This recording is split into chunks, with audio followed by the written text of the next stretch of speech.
Kidney problem ఉన్న వాళ్ళు మాకు లక్షణాల్లో తెలిసిపోతుంది అని చెప్పి అనుకుంటారు. కానీ కిడ్నీ ప్రాబ్లం ఏంటంటే ఇది ఒక సైలెంట్ కిల్లర్. సో మనకి కిడ్నీ ప్రాబ్లం ఎర్లీ స్టేజెస్ లో ఉన్నప్పుడు 90% ఆఫ్ కేసెస్ లో మనకి ఎటువంటి లక్షణాలు ఉండవు. ఓన్లీ మనకి ఏంటంటే ఒక 10% లో మాత్రమే కొన్ని లక్షణాలు ఉంటాయి. ఏంటంటే కాళ్ళ వాపులు రావడం, కొంచెం ఆకలి తగ్గటం, లేకపోతే బీపీ అన్కంట్రోల్ గా ఉంటాం.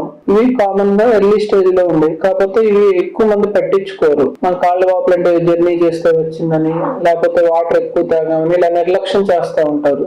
ఈ నిర్లక్ష్యం చేసి కిడ్నీ ప్రాబ్లం కనుక అడ్వాన్స్ స్టేజ్ లో వస్తే బాగా వాంతులు అయిపోవటం, బాగా మనిషి ఆయాసం రావడం, శరీరం మొత్తం ఉబ్బిపోవటం, ఇంకా ఎక్కువైతే పేషెంట్ కోమాలోకి వెళ్ళటం, ఇలాంటి ఇబ్బందులు వస్తాయి. ఇలాంటి ఇబ్బందులు వస్తే మనకి అప్పుడు డయాలసిస్ కూడా అవసరం పడుతుంది.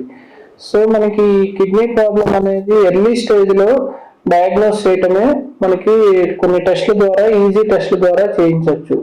బేసిక్ గా మన ఒక బ్లడ్ టెస్ట్ సీరం క్రియాటినిన్, ఇంకోటి యూరిన్ ఎగ్జామినేషన్ లో యూరిన్ ప్రోటీన్ చెక్ చేయటం. ఈ రెండు బేసిక్ సింపుల్ టెస్ట్ల ద్వారా మనం కిడ్నీ ఫంక్షన్ ని చెక్ చేసుకోవటం. దాని ద్వారా ఈ రెండు పారామీటర్స్ పెట్టి మనం EGFR అని క్యాలిక్యులేట్ చేస్తాం.